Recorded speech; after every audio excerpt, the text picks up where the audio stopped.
యువతి మోసం చేసిందంటూ ఓ యువకుడు సెల్ఫీ వీడియో తీసుకుని జమ్మికుంట పట్టణంలోని రైల్వే స్టేషన్లో ఆత్మహత్య చేసుకున్న సంఘటన కరీంనగర్ జిల్లాలో సంచలనం సృష్టించింది. ఇల్లంతకుంట మండలంలోని లక్ష్మణపల్లికి చెందిన ధారా ఎల్లేష్ అనే యువకుడు 7 ఏళ్లుగా హైదరాబాద్లోని ఓ యువతితో ప్రేమ వ్యవహారం నడిపి సహజీవనం చేశాడు. తనతో కలిసి ఉన్న ఆ యువతి మరో వ్యక్తిని పెళ్లి చేసుకుందని తీవ్ర మనస్తాపం చెంది సూసైడ్ చేసుకున్నాడు. సెల్ఫీ వీడియోలో ఆ యువతి వచ్చే వరకు తన శవాన్ని తీయవద్దని తల్లిదండ్రులకు విజ్ఞప్తి చేశాడు. అనంతరం ఇంటర్సిటీ రైలు కింద పడి ఆత్మహత్య చేసుకున్నాడు. తల్లిదండ్రుల ఫిర్యాదు మేరకు కేసు నమోదు తీసుకుని దర్యాప్తు చేస్తున్నట్లు రైల్వే హెడ్ కానిస్టేబుల్ తిరుపతి తెలిపారు.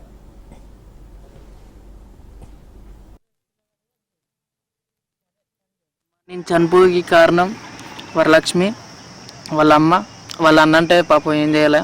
వాళ్ళ అన్న ఇప్పటికి కూడా మంచిగా మాట్లాడదాను. నాకే వరలక్ష్మిను వాళ్ళ అమ్మ మస్తు గేమ్ ఆడారు. నేను వాళ్ళ ఇంటికి పోయినా, అది నా ఇంటికి వచ్చింది. ఒకసారి ప్రెగ్నెంట్ అయితే కూడా మిస్ అయ్యి తీపిచ్చుకున్నాం. అది ఎవరికి తెలియదు. కాకపోతే ఇప్పుడు వాళ్ళ అమ్మకి ఏంటంటే నేను పని చేస్తలేనని మా ఊర్లోకి వెళ్ళి ఎవరో ఇంటికన్నా తిరుగుతాండ అది ఇది అని చెప్పిరట. అందుకనే ఇప్పుడు టైం మీద నేను అవసరం లేదని ఏమైనా నొల్లీలు పెట్టించింది వాళ్ళ అమ్మ.